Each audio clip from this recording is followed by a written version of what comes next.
조선시대 기본 법전이었던 경국대전. 이 경국대전에는 반빙제도에 대한 기록이 있다.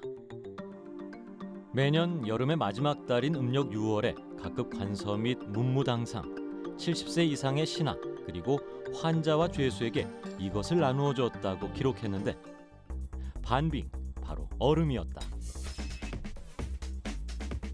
여름철 가장 덥던 시기 문이 열리던 얼음 창고, 그리고 나이가 많은 노인과 환자, 죄인 등 사회적 약자에게 나누어 주던 당시에는 얼음은 금보다 귀했던 시절이었다.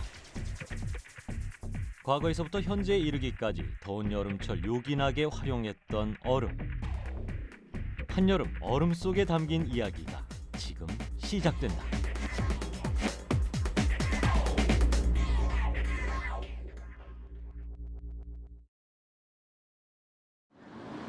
그 어느 해보다 일찍 시작된 무더위.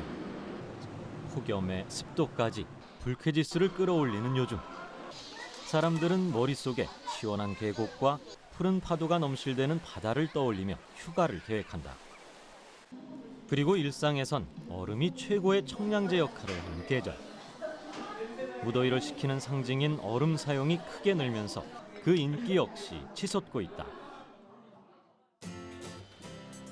폭염에 찌든 한여름에도 20여 년째 1년 365일 실내 온도가 영하를 유지하는 곳. 특히 한겨울보다 한여름이 성수기라는 이곳은 바로 얼음을 생산하고 있는 얼음 공장이다. 날씨가 더울수록 얼음의 수요는 늘어 얼음을 생산하는 공장은 쉴 새 없이 돌아간다. 자정부터 아침까지 주요 공정이 이루어지는 곳. 여름이 반가운 얼음 공장 풍경이다. 성수기를 맞은 공장 안에는 채소와 생선 등의 선도를 유지하는 데 사용되는 수십여 개의 거대한 얼음 덩어리들이 접임실 한켠에 쌓여 있다. 높이 135cm, 넓이 55cm, 폭 30cm의 육중한 대형 얼음. 직육면체 모양의 이 얼음 한 덩어리의 무게는 약 130kg에 달한다. 얼음 덩어리들에서 뿜어나오는 한기는 희뿌연 연기가 돼 천장을 안개처럼 감싸면서 마치 시베리아를 연상케 했다. 1900여 제곱미터 규모의 공장 내부. 방한복과 장갑, 장화를 신은 공장의 인부들은 거대한 대형 얼음을 옮기느라 연신 거친 입김을 내뱉었다. 더운 여름, 시원한 얼음과 씨름하는 기분은 어떨까? 지금 보시다시피 저희는 두툼한 외투와 그리고 모자 그리고 목도리를 이렇게 하고 있는데요. 남들은 7, 8월에 지금 피서를 시원한 곳으로 바다나 이런 곳으로 가지만 저희는 따로 피서를 갈 필요가 없어서 참 즐겁게 일하고 있습니다. 제빙실에서는 커다란 틀에 물을 붓고 얼음을 만들어내는 작업이 한창이었다. 연일 무더위가 계속되면서 24시간 제빙실을 가동해야 밀려드는 주문을 소화할 수 있을 정도다. 염화칼슘을 녹인 물 속에 수돗물이 담긴 얼음 틀을 넣고 영하 10도에서 12도로 48시간을 얼리면 130kg짜리 얼음 한 덩이가 완성된다. 얼음을 투명하게 만들기 위해 얼리는 중 계속해서 기포를 뿜어주는 것도 필수다. 이렇게 제빙실에서 만들어진 얼음 덩어리들은 저빙실에 저장되거나 분쇄기가 있는 작업장으로 옮겨진다. 주문자의 요구에 맞춰 대형 얼음을 다양한 크기로 잘라낸다. 쇠빙기를 거쳐 파이프를 타고 쏟아져 내리는 하얀 얼음 조각들. 쳐다만 봐도 온몸이 시원해진다.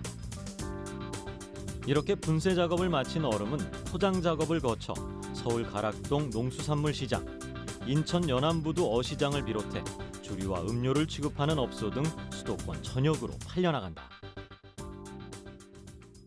1년 중에 지금 얼음이 판매되는 양이 7, 8월이 제일 성수기이기 때문에 하루에 판매되는 양은 약 120톤 정도 되고요.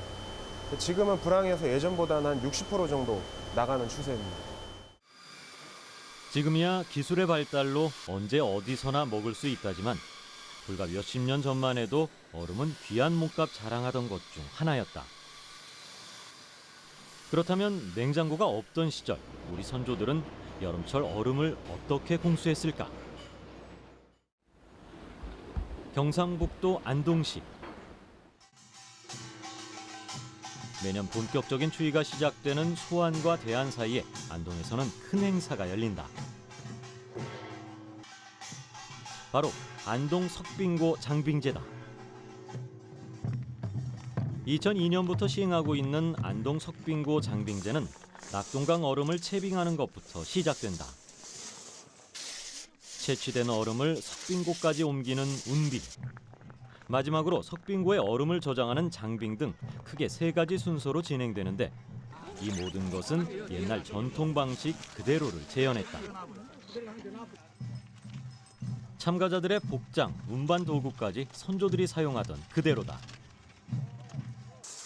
장정 4명이 한조가 돼 본격적인 얼음 채취 작업에 돌입했는데 채취된 얼음덩이는 평균 가로 150cm, 세로 30cm, 무게 약 80kg 정도였다. 이렇게 채취된 얼음은 빙고에 보관되는데 이때 얼음 사이사이에 단열재인 왕겨와 짚을 깔고 얼음을 차곡차곡 쌓아 창고에 가득 채웠다. 안동 석빙고는 임금에게 진상할 은어를 보관하던 곳. 석빙고 안은 사시사철 차가운 기운이 돌아 얼음을 녹지 않게 했다. 냉장고가 없던 시절 석빙고는 선조들의 냉동 창고였던 것이다. 빙고는 이제 여름에 얼음을 사용하기 위해서 겨울에 얼음을 채취해서 보관하던 창고를 우리가 빙고라고 얘기합니다. 근데 그 빙고는 대부분 다 이렇게 돌로 축조되어 있기 때문에 정식 명칭은 석빙고라고 이렇게 칭하고 있습니다.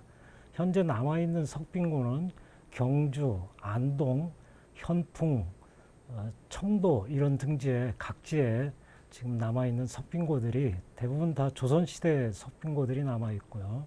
원래 석빙고는 기록상으로 보면 삼국시대, 신라시대부터 석빙고를 축조해서 얼음을 보관했다는 그런 기록이 남아 있습니다.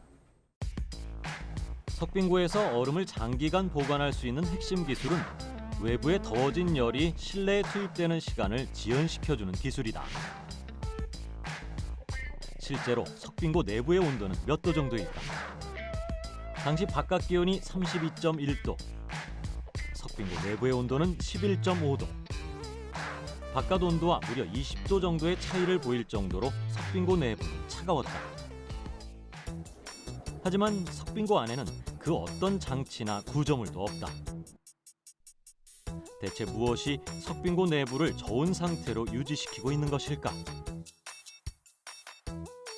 얼음을 녹지 않게 하는 석빙고는 건축 단계에서부터 그 비밀이 풀린다.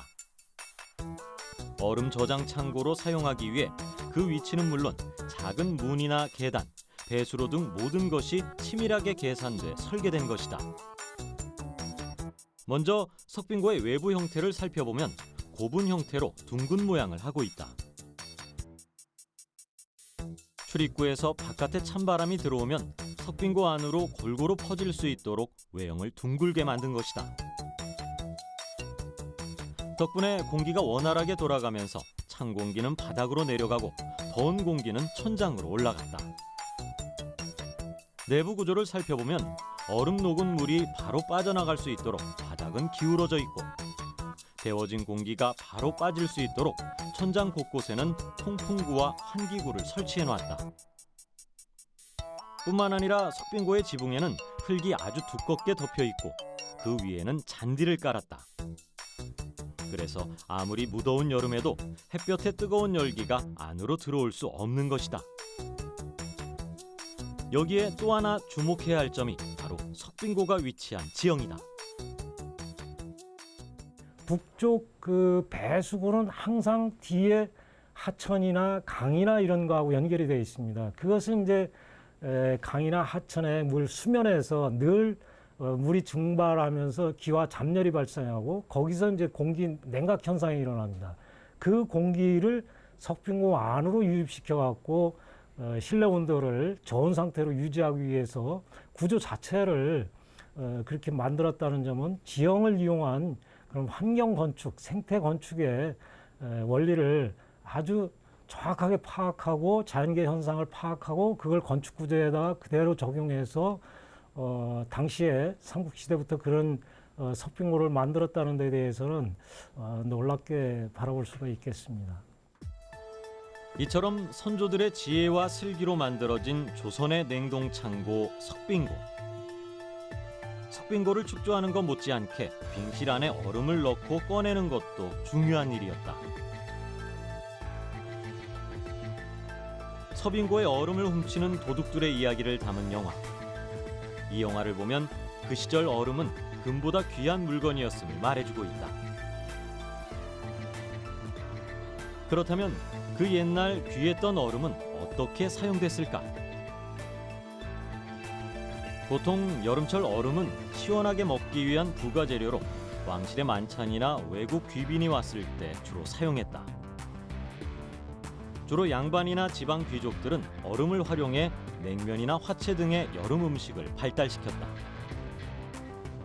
경국대전을 보면 얼음을 사용할 대상과 수량, 시기를 기록해 놓았는데 이것을 반빙제도라고 한다.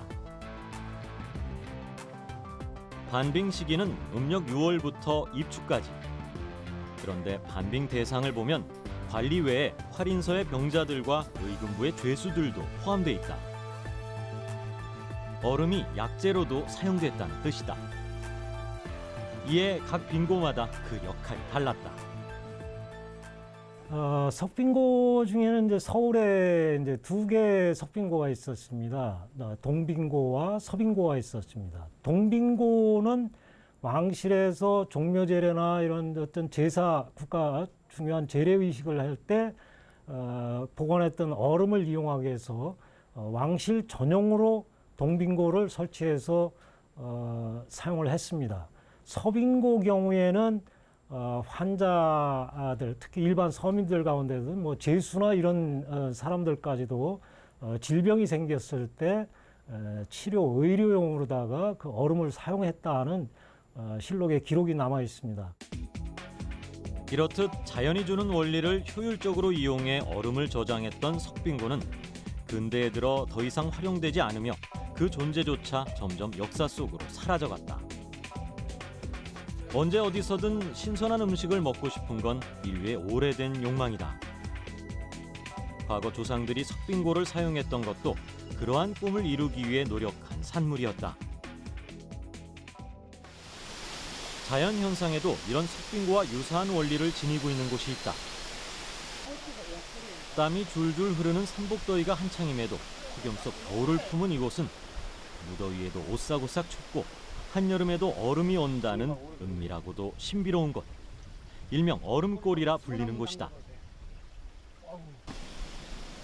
바위 틈에 끼어있는 얼음을 보며 불가사의한 자연의 신비를 만날 수 있는 이곳에는 대자연의 품에서 더위를 피해온 사람들로 늘 붐빈다.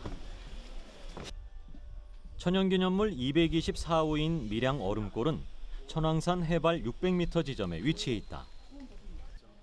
계곡과 산을 동시에 즐길 수 있어 등산객은 물론 일부러 한여름 더위를 피해 찾게 되는 단골 피서지이기도 하다.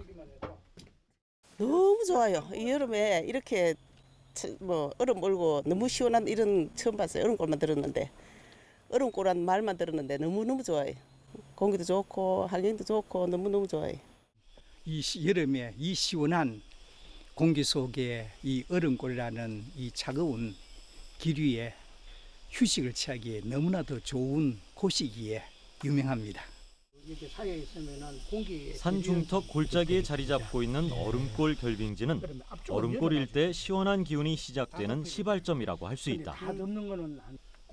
한여름에는 얼음이 얼고 눈보라치는 겨울에는 뜨거운 기운이 뿜어져 나오니 신비한 기운마저 느껴진다. 밀양 얼음골은 오랜 시간 인근 마을 주민들의 더위를 달래고 음식을 상하지 않도록 했던 자연 냉장고 역할을 톡톡히 해왔다. 지금 아마 9순 정도 지났던 대신 어르신들의 말씀에 의하면은 옛날에는 이 바위 틈새에서 얼음이 굉장히 많이 얼었다고 그래요.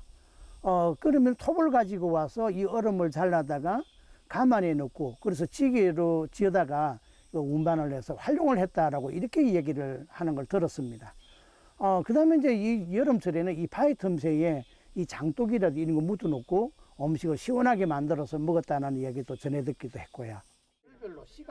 한여름 대낮에도 이곳의 온도는 섭씨 0도의 기온을 유지한다. 전 세계 지질학자가 이게 냉동 창고 같은 기계적인 힘을 동원하는 것도 아니고 기온이 뚝 떨어지는 계절에 생기는 자연스러운 얼음도 아니다.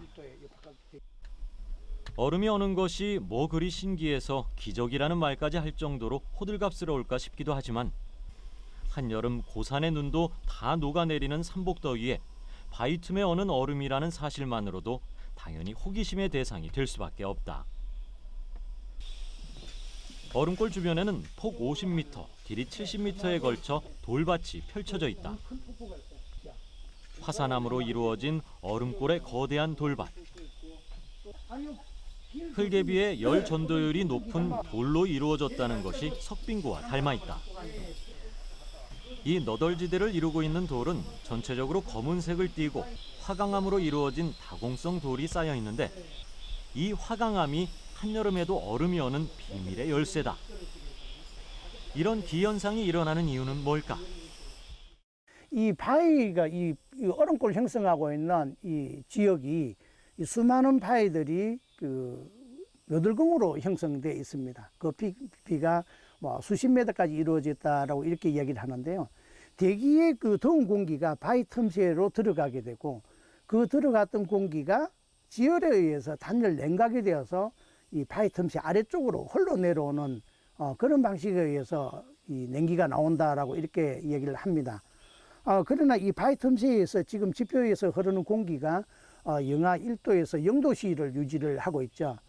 지열에 의한 단열 냉각 방식에서 그렇게 기온이 내려간다는 것은 저희들이 조금 이야기는 어렵기는 하지만은 아마 지금 이 썰이 가장 신빙성 있는 이야기가 아닌가라고 보고 있습니다. 즉 온도의 변화에 민감한 화강암이 겨울에는 냉기를 저장하고 여름에는 온기를 저장한다. 그리고 겨울의 찬 기운은 여름에 밖으로 배출하고 겨울에는 따뜻한 바람을 불게 한다는 것이다. 또한 크기가 큰 돌로 이루어져 있어 상대적으로 지형 안쪽에 빈 공간이 많은 것은 한여름에도 얼음골을 차갑게 만드는 이유 중 하나다. 뜨거운 공기는 위로 빠지고 차가운 공기는 돌 틈에 보관돼 사시사철 저온 상태가 유지되는 석빙고와 유사한 것이다. 하지만 시원한 기운은 사계절 동안 이어지는 것은 아니다. 얼음이 얼기 시작하는 것은 4월에서 8월, 삼복 시기가 되면 절정에 이른다고 한다. 얼음골에서 언제까지 시원한 바람이 나오느냐와 얼마나 찬바람이 부느냐는 지난 겨울 얼마나 추웠는가에 달려있다고 한다. 과거 여름철 음식을 보관했던 자연 냉장고였던 얼음골. 시간이 흐른 지금 한여름 더위를 식혀주는 피서지로 그 역할을 대신하고 있다. 자연 얼음 시대가 막을 내리고 지금처럼 언제 어디서든 손쉽게 얼음을 먹을 수 있는 시대는 1862년 냉장고가 탄생하면서부터다. 1834년 얼음을 인공적으로 만드는 압축기가 개발됐고 이후 1862년 최초의 상업용 냉장고가 등장했다. 그리고 우리나라도 1965년 국산 냉장고가 등장하면서 누구나 손쉽게 얼음을 먹을 수 있는 시대가 열린 것이다. 그리고 지금 얼음은 우리 생활 곳곳에서 다양한 모습으로 숱한 이야기를 만들어가고 있다. 바다마저 익어가는 무더운 여름. 뜨거운 열기를 식혀줄 얼음 한 조각이 어느 곳보다 절실한 곳. 바로 수산시장이다. 모두가 깊은 잠에 빠져있는 새벽 1시. 서울시 노량진동에 위치한 수산시장 내 얼음 사업팀은 분주한 하루 일과를 시작한다. 이른 새벽부터 얼음과 한바탕 전쟁을 치르며 수산시장의 여름을 책임지는 곳. 노량진 수산시장에 공급되는 얼음은 시장 신축 건물 안 자동화 기계에서 만들어낸다. 10초마다 25kg짜리 얼음 한 포대가 만들어지는데 밀려드는 주문에 눈코 뜰 새 없이 바쁜 건 얼음 공장과 마찬가지다. 오전 1시부터 밤 10시까지 배달해야 할 업체 수만도 600여 점포다. 예전에는 대장 각비용이라고 해서 135kg짜리 얼음이 재단이 돼서 일일이 절단을 해서 또 분쇄를 해서 작업이 됐는데, 지금은 2014년 6월부터 자동빙 시스템으로 운영이 되면서 3단계가 공정이 축소가 돼서 훨씬 용이하게 운영을 하고 있습니다. 이곳에서 16년 경력의 이수영 씨를 만났다. 드디어 배달 준비를 마친 수영 씨. 전동차 가득 얼음을 싣고서 시장에 들어섰다. 한여름 생선을 상하지 않게 하고 선도를 유지시키기 위해 꼭 필요한 얼음. 때문에 수산시장 상인들에게 그 누구보다 반가운 손님이다. 경남 통영 앞바다에서 갓 잡아온 고등어가 이날 첫 손님이다. 산지에서 채운 얼음이 무더위로 녹아내려 얼음 이불을 새로 덮었다. 그 각자 맡은 파트에 따라서 다 틀리거든요. 저 같은 경우에는 이쪽 이제 중매인동을 맡은 거고, 지하 2층에 가면은 이제 그 아파트 같은 데 가시면은 아파트에 이제 그 생선 파시는 분들, 이제 장 오시는 분들, 그분들이 한 120분에서 150대 정도가 있어요. 오전 3시. 경매장에서 물건을 받아온 도소매 상인들이 본격적으로 가게 문을 열기 시작했다. 문을 열자마자 상인들이 가장 먼저 찾은 것은 역시 얼음이다. 덩달아 얼음 포대를 가득 싣고 시장으로 들어선 수영 씨도 바빠지기 시작했다. 잠시 후 이렇게 새 얼음으로 이불을 덮은 생선들은 싱싱한 생기를 마음껏 뽐내며 손님 맞이 준비를 마쳤다. 우리 생선에서 일명 얼음은 생선의 이불이라고 할 수가 있습니다. 선도 관리를 위해서 계속적으로 얼음을 유지를 해야 됩니다. 7, 8월 한여름에는 2시간마다 생선의 얼음을 다시 덮어줘야 한다. 서너 매장이 하루를 나려면 15포대의 얼음이 필요하다. 겨울엔 하루 200포대, 봄, 가을엔 1000포대 정도인 얼음 사업팀의 판매량은 여름엔 하루 평균 3000포대로 치솟는다. 얼음 1kg은 약 1.1리터. 이틀이면 서울광장 스케이트장만큼의 얼음이 이곳에서 소비되는 것이다. 얼음 배달이 끝나면 어김없이 뭔가를 기록하는 이수영 씨. 저희가 먼저 물건을 내리고 확인을 받은 다음에 통계를 내서 나중에 그 중매인 사무실이나 바쁘신 게 끝났을 때 해가지고 그 당일로는 집계를 못하니까 그 하루 2월 시켜가지고 집계를 해가지고 중매인들 편의를 위해서 이제 일하시니까 그 편의를 위해서 그분들은 이제 하루나 해가지고 집계를 해가지고 한꺼번에 왔습니다. 영하 4도짜리 얼음을 나르지만 늘 그의 몸에선 땀이 마를 새가 없단다. 그래도 불과 30년 전에 비하면 세상 참 많이 좋아졌다고 회상한다. 기계화가 되기 이전에는 커다란 얼음을 일일이 긁어내며 가루로 만들어 사용했던 시절이 엊그제 같다고 말하는 상인들. 수산시장 상인들에게 있어 얼음은 또 하나의 추억 조각이자 생계를 위한 필수품으로 이렇게 우리 삶 깊숙이 함께하고 있었다.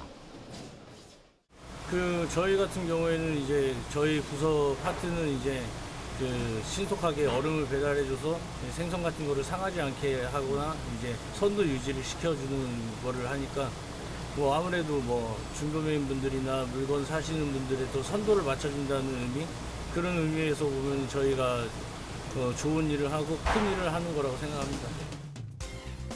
얼음의 풍요시대, 얼음은 이제 다양한 모습으로 우리 삶에 물처럼 녹아있다. 계속되는 무더위 속에서 몸이 오싹오싹할 만큼 추운 곳이 있다. 문을 열고 들어서자마자 한기가 가득해 몸이 꽁꽁 얼어붙을 정도다. 과거 귀한 몸값 자랑하던 얼음을 1년 365일 만날 수 있는 곳. 한여름 더위도 한 방에 날려줄 도심 속 겨울 왕국. 온통 얼음으로 가득한 얼음 박물관이다. 인기 캐릭터부터 얼음 미끄럼틀까지 형형색색의 얼음 조형물이 환호성을 자아낸다. 아이스 뮤지엄은 실제 얼음으로 가득 차 있는 서울 최대 규모의 얼음 조각 체험관입니다. 입구에 들어서면 아이들이 좋아하는 인기 캐릭터부터 이글루, 얼음 미끄럼틀까지 신기하고 멋진 얼음 조각들을 만나볼 수 있고 사계절 내내 추운 겨울을 느낄 수 있는 환상적인 곳입니다. 실제 크기의 얼음 조각품이 이색적인 풍경을 연출한다. 동화 속 주인공인 호두까기 병정이 반갑게 맞이하고 그 뒤로 아기 사슴과 같은 다양한 캐릭터들이 앙증맞게 자리 잡고 있다. 한여름 도시에서 만난 빨간 산타복을 입은 산타 할아버지와 눈사람 친구들은 아이들뿐 아니라 어른들의 동심을 자극하고 어릴 적 추억을 떠올리게 한다. 한편에 마련된 얼음 벽난로와 선물 꾸러미는 이곳을 찾는 이들에게 한여름 크리스마스를 선물한다.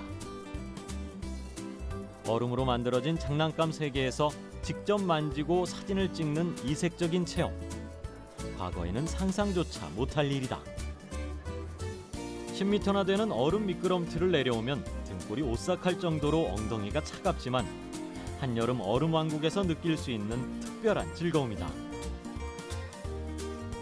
이누이트족의 주거 형태를 본떠 만든 이글루. 얼음 호텔 또한 색다른 경험을 선사한다. 실제 호텔을 방불케 하는 얼음 호텔 안에는 보기만 해도 등골이 서늘해지는 얼음 침대가 관람객들을 반긴다. 직접 얼음 침대에 누워 TV도 보고 얼음 변기 위에 앉아 얼음 화장실까지 체험할 수 있다. 너무 신기한 것 같아요. 여름이지만 이렇게 시원한 곳이 있어서 와서 친구들이랑 같이 즐길 수 있어서 너무 좋아요. 근데 추워요. 되게 시원하고 여기 막 동물들도 많고 그래서 막 팬다도 있고 얼음이 되게 많아서 되게 좋은 것 같아요. 되게 시원해요. 이곳에서 얼음 조각가 허대영 씨를 만났다. 그에게 있어 요즘 같은 여름은 한겨울보다 더욱 바쁜 시기다. 자신의 키보다 훨씬 큰 얼음 조각을 예사롭지 않은 솜씨로 가다듬는데 오늘은 팬더 친구가 꽃단장 중이다. 이곳 얼음 박물관에 전시된 작품은 다 이렇게 그의 손끝에서 탄생한 작품들. 그런데 어떻게 1년 내내 얼음이 녹지 않고 유지되는 것일까? 그에게 살포시 물어봤다. 이건 비밀인데요. 그 얼음이 뭐 바람에 의해서 녹거나 또 사람들 그 체온에 의해서도 많이 녹습니다. 근데 이것을 녹지 않게 하기 위해서는 얼음에다 물 코팅을 하는 거죠. 쉽게 말하면은 스프레이를 이렇게 뿌려줘서 다시 그 표면을 얼리게 되면은 그만큼 녹은 만큼 이렇게 다시 얼려주면은 오래 지속시킬 수가 있습니다. 투명한 얼음에 다양한 색을 입히고 여기에 작가의 상상력과 창의력, 독특한 테크닉이 더해져 새로움을 선물하는 얼음 조각들. 이색적인 재미는 물론 더위에 지친 몸과 마음을 시원하게 만들어주는 얼음은 이렇게 도심 속에서 또 다른 매력을 쏟아내고 있다. 등산 장비를 이용해 한겨울 빙벽을 오르는 레저 스포츠, 빙벽 등반. 겨울 스포츠의 꽃이라 불리는 빙벽 등반 역시 이제 한여름 도심 속에서도 즐기는 세상이 됐다. 이런 이유에서 여름이면 북새통을 이루는 이곳은 서울시 우이동에 위치한 실내 빙벽장이다. 사시사철 빙벽 등반을 즐길 수 있기에 빙벽 마니아들에겐 백 하나 다름없는 곳이다. 만년설빙이 없는 한국에서 여름철에도 하얀 빙벽이 그리운 산악인들에게 이곳 실내 빙벽은 하나의 축복이 아닐 수 없다. 겨울 시즌 말고는 비시즌에 빙벽을 할 수 있는 최고의 장소고 또 산악인들이 그 비시즌 기간 동안에 겨울을 뺀 비시즌 기간에 훈련할 수 있고 자기 빙벽 실력을 향상시킬 수 있는 최고의 장소입니다. 피서죠. 남들은 그 더운 여름에 저희 이런 데 와갖고 그냥 시원하게 가끔은 추위에도 떨면서 아주 시원하고 좋아요. 지하 3층에서 지상 4층까지 이어지는 약 20m 높이의 실내 빙벽 시설이 절로 감탄을 자아내는 곳. 이 벽을 반복해 15번 오르면 300m에 달하는 한국 최대 빙벽, 포항성 빙벽을 오른 것이다 다름없다. 국내 기술로만 만들어진 이 빙벽은 그 규모만으로도 세계 최고를 자랑한다. 20m 높이 수직벽은 세계 어디에도 없다는데 2005년 기네스사로부터 세계 최고 높이의 실내 빙벽으로 인증됐을 정도다. 한여름날의 꿈 같은 경험, 빙벽 등반은 땀이 뻘뻘 나는 삼복더위에 무더위를 날리는 이색 스포츠로 자리 잡았다. 한겨울 자연 속 빙벽은 물이 얼어 자연스럽게 생기지만 실내 인공 빙벽은 어떻게 만들어지는 것일까? 물을 흐를 정도로 많이 공급해주면 흘러서 결빙이 잘 안 되고 분무하듯이 조금씩 자주 뿌려주는 거죠. 조금 뿌려서 얼린 다음에 또 물을 조금 뿌려주고 해서 얼음을 살을 찌우는 방법으로 결빙을 하는 겁니다. 한여름에도 이곳의 온도는 영하 17도. 이렇게 만들어진 인공 빙벽은 보기만 해도 아찔할 정도다. 빙벽에 매달려 한 걸음 한 걸음 도전하는 사람들.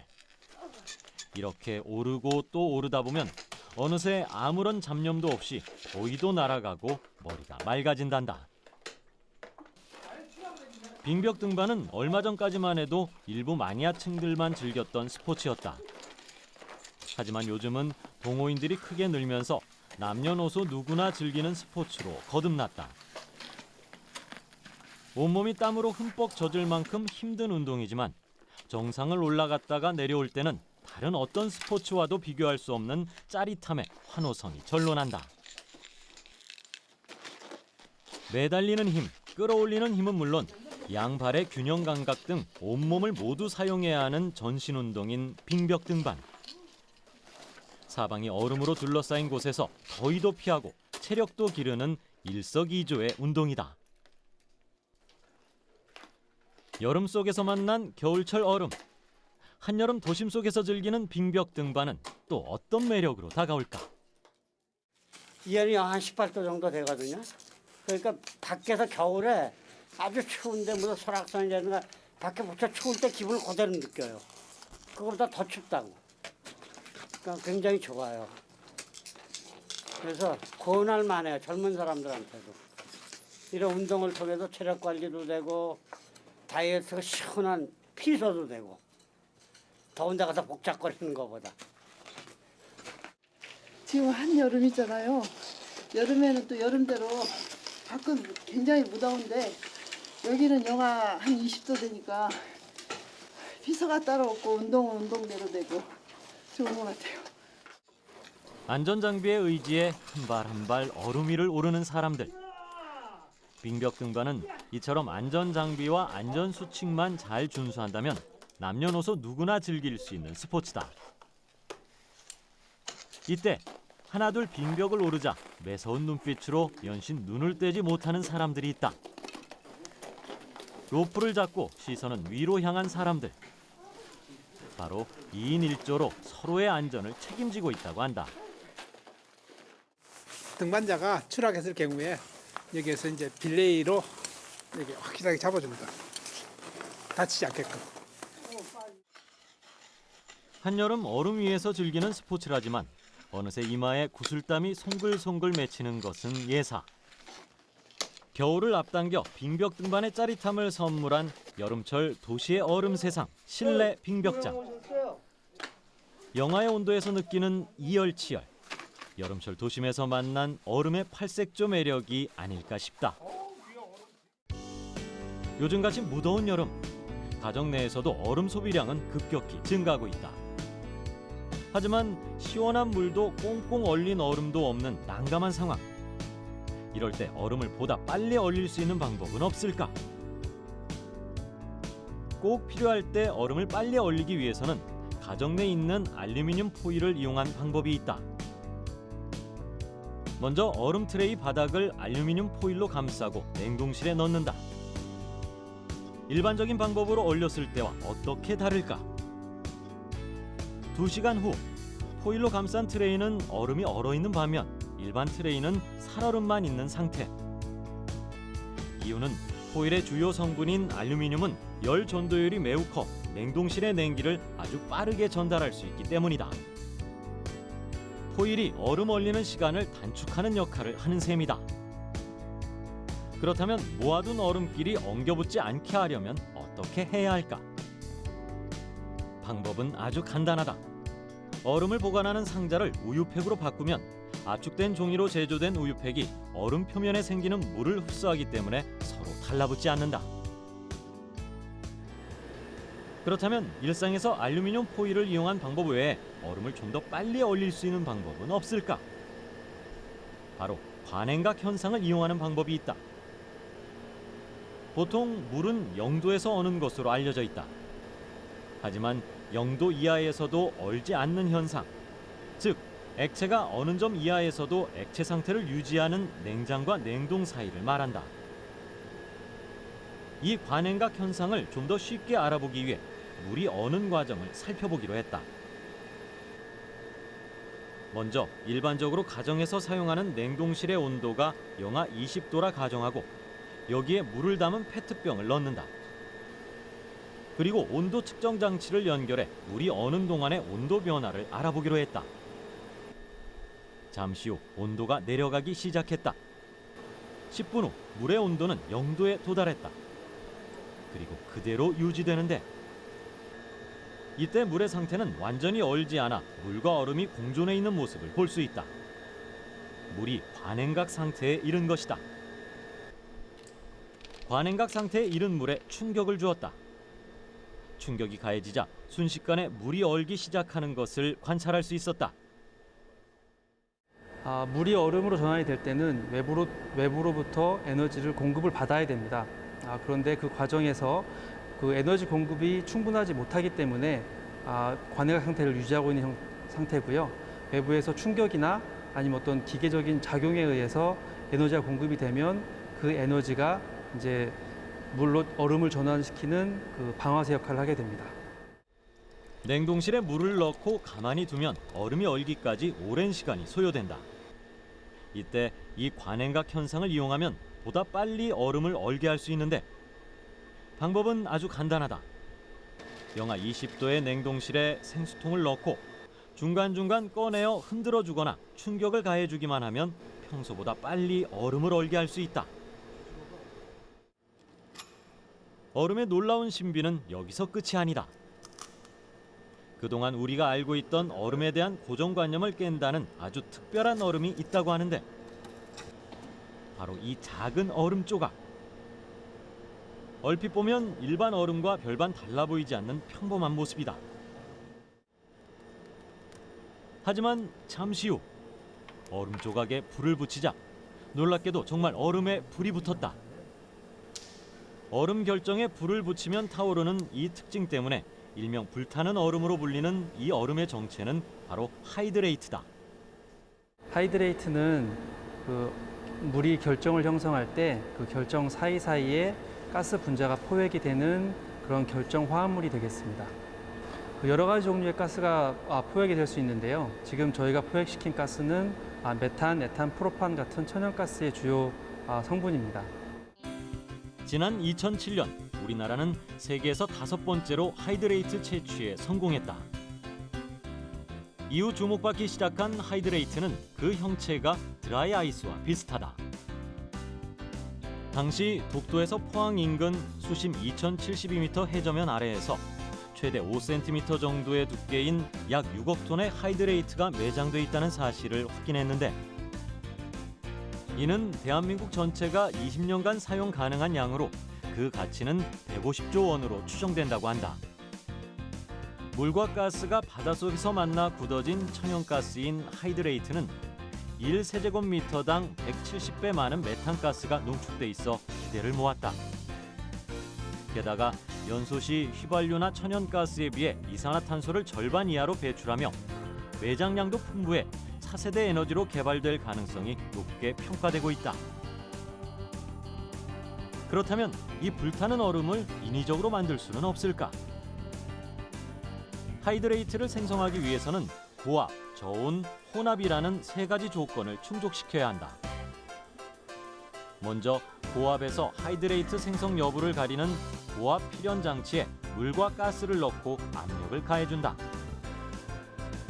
이때 압력에 따라 물이 어는 점이 다른데 110기압의 압력을 가해주고 천연가스의 온도를 영상 20도씨로 낮추자 물과 가스가 반응을 하면서 하이드레이트, 즉 불타는 얼음이 완성됐다.